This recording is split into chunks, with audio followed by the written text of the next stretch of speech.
We're here at CES 2016 and I'm joined by Craig Cunningham from Panasonic to talk about their new flagship LED LCD TV for 2016, the DX900. So Craig, let's start with talking a bit about the key technical innovations on the DX900. Yeah, so DX900 for us is the absolute flagship of picture quality for Panasonic in LED for 2016. So one of the main factors that we have that's delivering the picture performance that you've seen is the local dimming. So we've gone to over 500 zones of local dimming with this television. So in terms of contrast levels, it should bring out probably the best we've ever seen in an LED, and that's all really thanks to our in-house backlight structure. So I actually have a sample of that I can show you today. So what we have is 500 local zones which are each encased in their own segment, which we're calling honeycomb technology, which obviously, as well as contrast ratios, it's giving fantastic protection to each element of light as well. So we really feel that, in terms of LED, this is about as good as it gets. Also, it's certified as premium UHD by the UHD Alliance. What does that entail in terms of the performance of the television? So premium UHD, a lot of that is down to obviously 4K is a very, very important part of that as well. But brightness is a big factor. So this TV is capable of 1,000 nits of brightness. But thanks to the extensive number of local dimming zones, it's capable of 1,000 nits of brightness, but over a very large part of the screen as well. So that's something new. But it's not just about how bright the TV can go. Obviously, the contrast ratios are very, very important to us as well. And again, by having that amount of local dimming zones, you can really show fantastic bright images, but you can also get the subtle blacks that are required as well to create that that home cinema experience that your readers in particular look for. Obviously, using a lot of local dimmers isn't necessarily new, but how are you avoiding the problems of haloing when it comes to a TV that's got lots of zones and also black performance and a very bright picture as well? Well, again, kind of back to that backlight structure that we've created. So each light being encased, and we have a diffuser over the top of that as well. So you can see when you look at the image in a dark room, you're no longer getting the banding or the halo effect that you traditionally would see in LED, even with that amount of local dimming. So as I said, in terms of LED picture performance, it really is the pinnacle of what we can do. Okay, so that's backlight, that's contrast performance, brightness, HDR support, of course. Yep. Which type of HDR are you actually supporting on the TV? We're supporting HDR10, which I think is kind of the de facto standard that most people are supporting now. So that's the message that we're going to be using, as well as the HDR Premium logo as well that's been announced from the UHD Alliance. So those will be the key messages that we'll try and convey in 2016. And the other area, obviously, is a wider colour gamut. How wide does the colour gamut go on the DX900? We are so close to 100% coverage. It's you can almost taste it. But no, it's significantly improved from what we've done in 2015. And I think you guys, as well as other reviewers, really complimented us on the accuracy of our colours and the capability of our colour palette. So I think we've actually stepped that on again as well for next year's range. And 10-bit panel, obviously.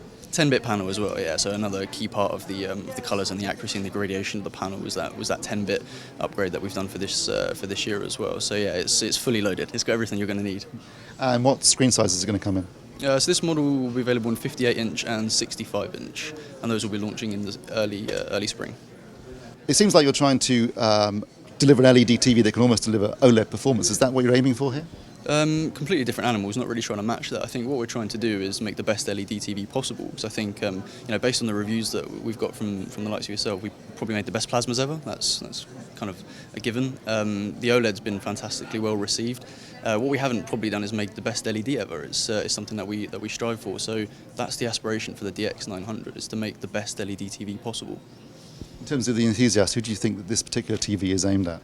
Yeah, absolutely. I bet your readers can't wait for you guys to review it. And you guys have seen it in some testing circumstances as well, so you know the capabilities of the panel. So yeah, I think this is an enthusiast option. We'll be targeting the guys who bought plasma from us a few years ago. This will be their next TV.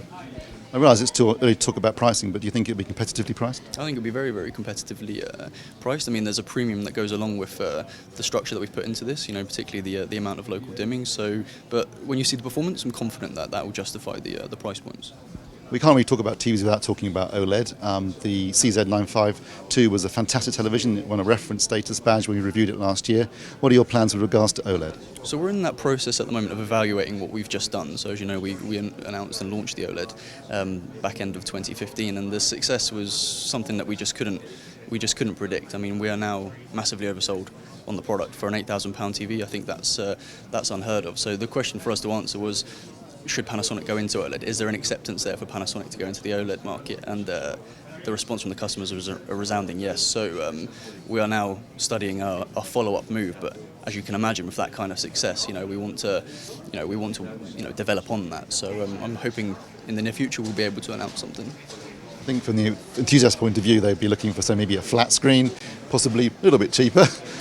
Yeah, well, I think something that we've definitely shown that we're willing to do is to listen to consumer feedback, and you guys know from the feedback that we've got from you how we try and take that and incorporate that into our future projects. So, yeah, you're right. I mean, reading a lot of your forum responses, a lot of people are saying Panasonic, that's great, but can you bring out a 55-inch? Can you bring out a flat one? So, we're hearing all of those. We're hearing all of those comments. So, Craig, is Panasonic still committed to picture quality across their entire range for 2016? I think that's the key message. That's exactly what we're going for. 2015 was one of our best years in terms of awards and accolades. So we're going to take that strategy, move it into 2016. It's all about accuracy, exactly the way the director wanted you to see it, and that's what we're going to strive towards. The only new TV we've seen at CES is the DX900, but I'm assuming there will be other models available soon. Oh, of course, we have a full lineup again for 2016, and we'll be announcing that in February at the European Convention.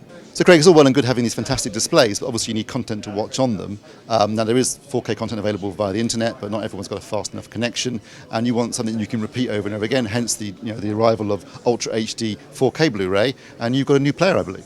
Yeah, so we've just announced the UB900, which is our first entry into the 4K native Blu-ray player market.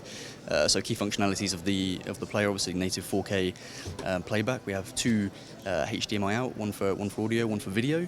In terms of smart functionality, we will support Netflix 4K, YouTube 4K. We also support 7.1 surround sound. So yeah, everything you would expect from a high-end Blu-ray player. Yes, I was quite surprised. It is a very high-end player, and it seems a lot of effort has been put into the audio side of it as well as the video side of it. Yeah, it's a key component. This is going to be the central hub for a lot of people in their home, and it goes very well with the DX900. So it should have all of the specifications that fit with a TV of that caliber. Craig, thank you very much. Thank you, Steve.